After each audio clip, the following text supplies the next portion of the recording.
Hello friends, आज हम करेंगे पार्शियल डेरिवेटिव के थ्रू इलास्टिसिटी कैसे निकाली जाती है। पार्शियल डेरिवेटिव के थ्रू भी इलास्टिसिटी ऑफ डिमांड निकाल सकते हैं। इसके कुछ फॉर्मूले हैं, जैसे मैं यहाँ लिख देता हूँ पार्शियल इलास्टिसिटी 1 ठीक है। 1 मतलब पहला जो 1 है वो क्वांटिटी के लिए होता है और दूसरा जो 1 लिखा है मैंने वो प्राइस के लिए। तो इसका फॉर्मूला बना partial derivative of Q1 with respect to P1 multiply by P1 by Q1। Elasticity of इसका डिमांड का ये जो पहला 1 है मैं यहाँ साइड पे लिख लेता हूँ, ये हम लिखते हैं क्वांटिटी के लिए, और दूसरा 1 जो लिखते हैं ये लिखते हैं प्राइस के लिए।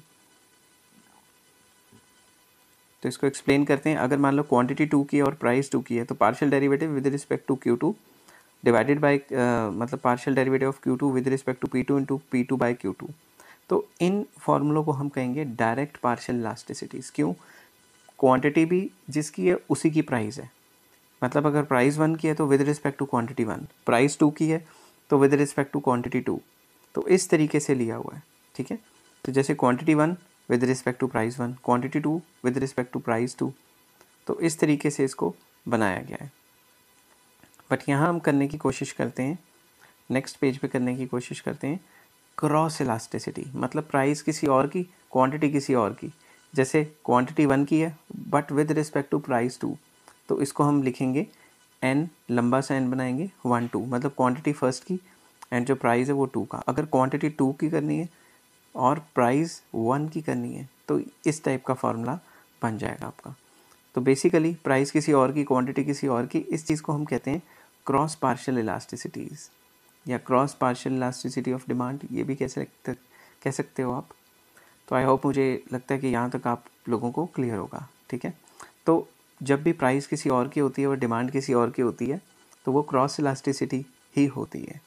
नेक्स्ट हम आ जाते हैं इनकम इलास्टिसिटी पे। फॉर एग्जांपल हमने फर्स्ट क्वांटिटी को इनकम से मतलब इलास्टिसिटी निकालनी, इनकम इलास्टिसिटी। तो मैं ऐसे लिख सकता हूँ Q with respect to Q1, और अगर मैंने Q2 क्वांटिटी 2 की निकालनी तो मैं इस तरीके से लिख सकता हूँ, ठीक है, मल्टीप्लाई बाय Q2। और इन दोनों को हम कहेंगे इनकम इलास्टिसिटी। Income elasticity. तो हम पार्शियल डेरिवेटिव्स में डायरेक्ट इलास्टिसिटीज़ भी निकाल सकते हैं, क्रॉस इलास्टिसिटी भी निकाल सकते हैं और इनकम इलास्टिसिटी भी निकाल सकते हैं। अभी 4-5 एप्लीकेशंस इसकी और हैं, वो आने वाले पार्ट्स में आती रहेंगी। नेक्स्ट, अब हम एक क्वेश्चन करके बताते हैं और कोशिश करते हैं आपको सिखाने की कि किस तरीके से ये निकलेगी। सबसे पहले सपोज़ मैं एक क्वेश्चन लिख लेता हूँ डिमांड फंक्शन का। तो ये डिमांड फंक्शन आपको गिवन है। तो डिमांड फंक्शन जो आपको गिवन है, let it is Q1 is equals to 60 minus 3P1 minus 6P2, ठीक है। अब इसमें ढूंढना क्या है, सबसे पहले मैं क्वेश्चन लिख लेता हूँ, find partial elasticity of demand, partial elasticity of demand with respect to P1 and P2 with respect to, आप विद रिस्पेक्ट की जगह W.R.T भी लिख सकते हो, वो शॉर्ट हो जाता है थोड़ा, with respect to P1 and P2। तो इसमें हमने पार्शियल इलास्टिसिटी निकालनी है with respect to P1 and P2। फिर एक और इसमें ऐड ऑन आ सकता है कि what are the values, what are the values, क्या वैल्यूज़ होंगी पार्शियल इलास्टिसिटी की, what are the values of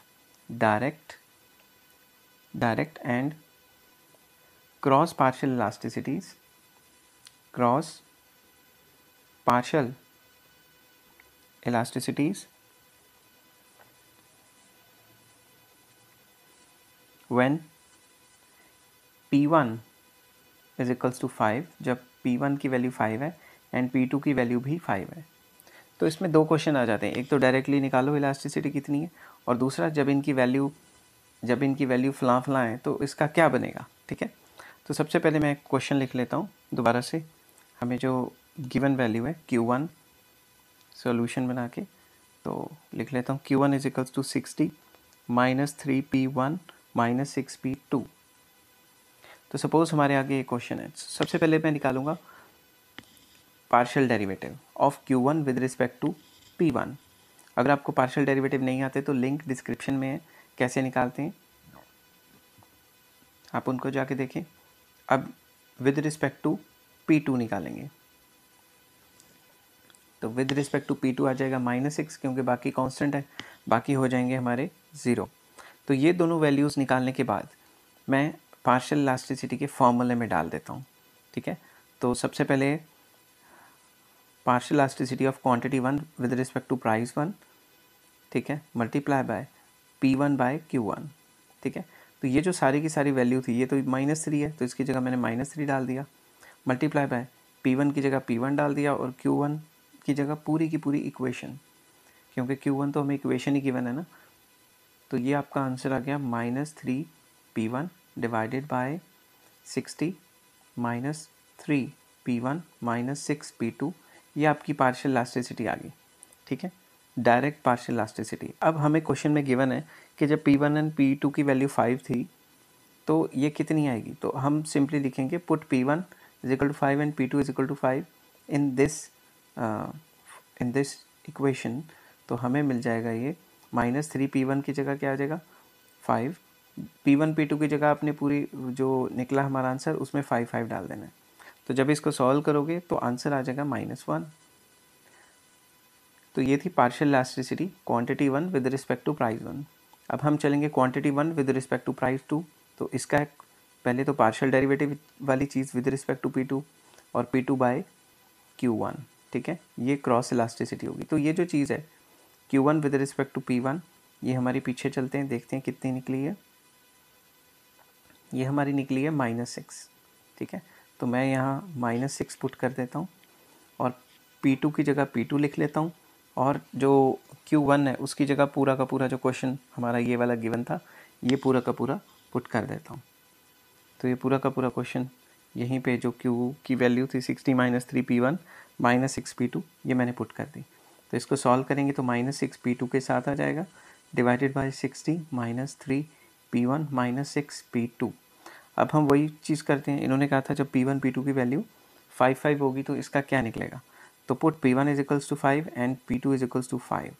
तो P1 और P2 की वैल्यू इसमें 5 पुट कर देते हैं, यह आ जाएगा -6 P2 की जगह 5 और 60 P1 की जगह भी 5 -6 P2 की जगह अगेन 5। तो इसकी वैल्यू सॉल्व करेंगे तो आ जाएगी -2। आई होप ये आपको समझ आ रहा होगा कैसे करना है। प्लीज़ लाइक कीजिए, शेयर कीजिए और सब्सक्राइब कीजिए, और आने वाली वीडियोस में मैं और भी इकोनॉमिक एप्लीकेशन को डिस्कस करूँगा। Take care, have a nice day.